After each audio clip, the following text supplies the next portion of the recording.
Bulletin में सबसे पहले बात करेंगे सोने चांदी की, जिसकी कीमतों में बड़ा कोहराम मच गया है। आज सोने चांदी की कीमतों में भारी गिरावट दर्ज की जा रही है। एमसीएक्स की बात करें तो यहां पर जो सोने का भाव है वो 15,000 रुपए तक गिर गया है, जबकि चांदी में तो लोअर सर्किट लग गया। सर्किट खुलने के बाद भी चांदी के भाव में गिरावट जारी है। तो सोने चांदी में क्या कुछ चल रहा है, बताने के लिए अब सीधा जुड़ रही हैं दीपाली राणा। तो दीपाली, आपसे जानना चाहेंगे ये जो गिरावट देखी गई अचानक से, इसके पीछे वजह क्या है, पूरा अपडेट बताएं सोने चांदी के भाव को लेकर।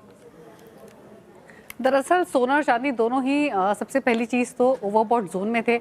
इतना स्ट्रॉन्ग रनअप हमने देखा पिछले एक साल में, तो ये डर ऑलरेडी बना हुआ था कि कभी भी इस तरीके की करेक्शन मार्केट्स में आ चुकी है। आप देखिए 2025 में सोना लगभग 60-70% चला, चांदी 170-175% दौड़ा। और वो छोड़िए, अगर आप जनवरी की शुरुआत से लेकर अब तक देखेंगे तो ऑलमोस्ट 30% का रनअप हम गोल्ड में देख चुके थे और 60-70% का रनअप विद इन जनवरी हमने चांदी में देखा था। तो कहीं ना कहीं ये डर ऑलरेडी बना हुआ था, कॉशियसनेस मार्केट में थी कि कब ये करेक्शन आ जाए, क्योंकि इस तरीके का रनअप हमने पिछले 30 सालों में नहीं देखा। 1980s में इस तरीके का मोमेंटम था और तब भी हमने करेक्शंस इसी तरीके की शार्प देखी थी।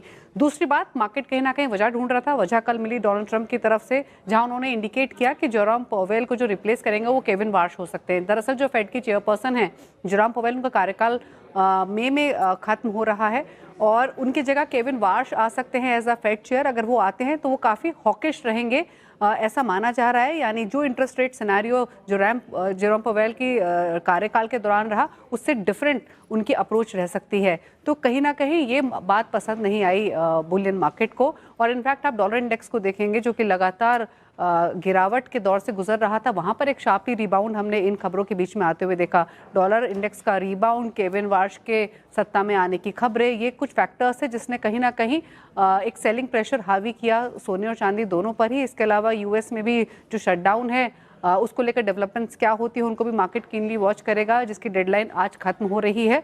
लेकिन इतने स्ट्रांग रनअप के बाद इस तरीके का फॉल ऑलरेडी एंटिसिपेट किया जा रहा था और इसीलिए अब ज़्यादातर एक्सपर्ट्स मानते हैं कि यहाँ पर नई पोजीशंस शायद नहीं बनानी चाहिए। उछाल मिले तो एग्जिट लेना चाहिए, कॉशियस यहाँ पर ज़रूर रहना चाहिए। और उसी तरीके की जो वॉलेटिलिटी हम देख रहे हैं आज मार्केट में, ये हो सकता है आने वाले सेशंस में भी हमको देखने को मिले। जी शुक्रिया दीपाली इस पूरे अपडेट के लिए।